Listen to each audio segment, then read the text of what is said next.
Okay, so these are my grapevines, Bunkie, and you can see I haven't cut them off yet, but I'm wondering where do I cut them and what do I cut off?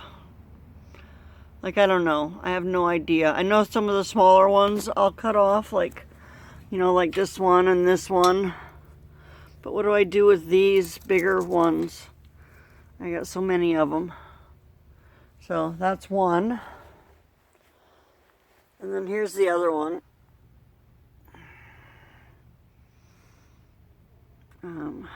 It's coming out of the ground. So with this one here, should I cut off like everything except this big thing and like even, and just let it go 2 fronds here?